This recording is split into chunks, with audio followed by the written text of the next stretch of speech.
السلام علیکم ناظرین و حاضرین. آج جو میں آپ کے سامنے پیش کروں گی سورۃ النازعات، میرا کل کا بلاگ تھا، اس کا آج میں آپ کے سامنے ترجمہ پیش کروں گی. تو اس ترجمے کو بغور سننا ہے آپ کو، اور ضرور ان باتوں پر عمل کرنا ہے. شروع اللہ تعالیٰ کا نام لے کر جو بڑا مہربان نہایت رحم کرنے والا ہے.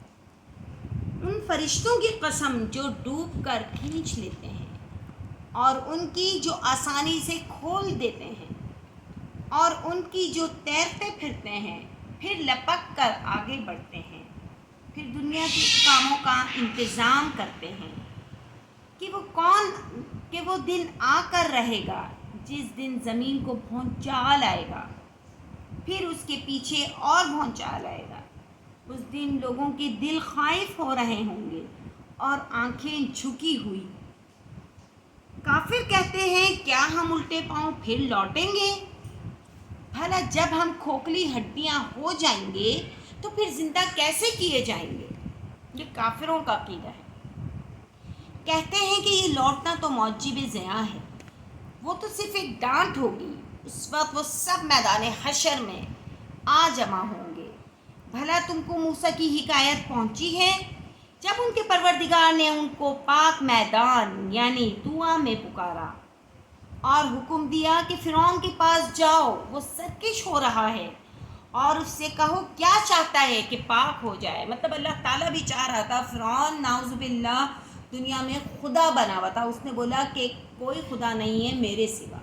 اس نے خدائی کا دعویٰ کیا تھا فرعون نے، جس پر اللہ تعالیٰ نے اس کو نیست و نابود نہیں کیا. اس وقت اللہ تعالیٰ نے حضرت موسیٰ علیہ السلام کو بھیجا اس حکایت کے ساتھ کہ جاؤ اس کو پیغام دو، اللہ کا میرا پیغام دو. اور وہ بڑا سرکش، بڑا ظالم ہو رہا ہے. ہو سکتا ہے وہ بات سمجھ میں آ جائے اس کے، وہ پاک ہو جائے. اور میں تجھے تیرے پروردگار کا رستہ بتاؤں تاکہ تجھ کو خوف پیدا ہو.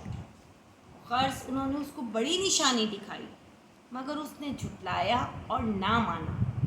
پھر لوٹ گیا اور تدبیریں کرنے لگا، مطلب اپنی تیریں مارنے لگا، اور لوگوں کو اکٹھا کیا اور پکارا. کہنے لگا کہ تمہارا سب سے بڑا مالک میں ہوں. نعوذ باللہ فرعون اپنے آپ کو خدائی کا دعویٰ ظاہر کرتا ہے. تو اللہ نے اس کو دنیا اور آخرت دونوں کے عذاب میں پکڑ لیا. جو شخص اللہ سے ڈر رکھتا ہے اس کے لیے اس قصے میں عبرت ہے. بھلا تمہارا بنانا مشکل ہے یا آسمان کا؟ اسی نے اس کو بنایا، اس کی چھت کو اونچا کیا، پھر اسے برابر کر دیا. اور اسی نے رات تاریک بنائی اور دن کو دھوپ نکالی. سبحان اللہ. جی ہاں ناظرین و حاضرین، ہم دیکھتے ہیں کہ کس طریقے سے صبح کا سورج طلوع ہوتا ہے، پورا دن صبح دوپہر شام میں، پھر آہستہ آہستہ تاریکی پیدا ہونا شروع ہو جاتی ہے، اور پھر رات کو کس طریقے سے اندھیر ہو جاتا ہے، اندھیرا چھا جاتا ہے ہر طرف. تو یہ سب اللہ کی قدرت کی نشانیاں ہیں. کیا نعوذ باللہ کوئی انسان یہ کام کر سکتا ہے سوائے اللہ کے؟ جی نہیں. سوائے اللہ ہی دن کو رات اور رات کو دن بناتا ہے، چاند اور سورج کو ان کے مقررہ وقت پہ نکالتا ہے، اور اس کے بعد زمین کو پھیلا دیا. اسی نے اس میں سے اس کا پانی نکالا اور چارہ اگایا اور اس پر پہاڑوں کا بوجھ رکھ دیا. سبحان اللہ. جی ہاں ناظرین و حاضرین، یہ کوئی پہاڑ انسان نے نہیں تراشے تھے. یہ جب دنیا تخلیق ہوئی تو اللہ تعالیٰ نے پہاڑ، چاند، سورج، ستارے، دریا، آسمان، سمندر، یہ سب اللہ تعالیٰ نے اپنی قدرت سے بنائے ہیں. یہ سب کچھ تمہارے اور تمہارے چار پایوں کے فائدے کے لیے کیا.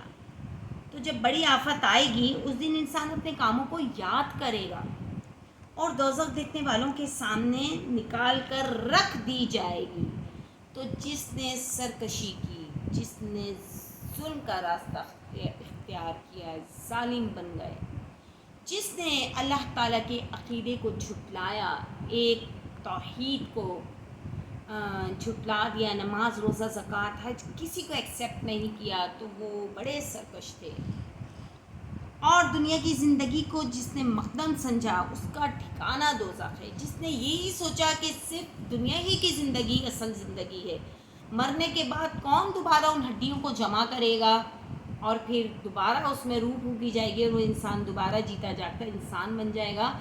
تو جو کافر ہیں، جو کفار ہیں، وہ اس چیز کو ایکسیپٹ نہیں کرتے، تو کیا وہ اس بات کو بھول گئے ہیں کہ انہیں بنایا کس نے ہے؟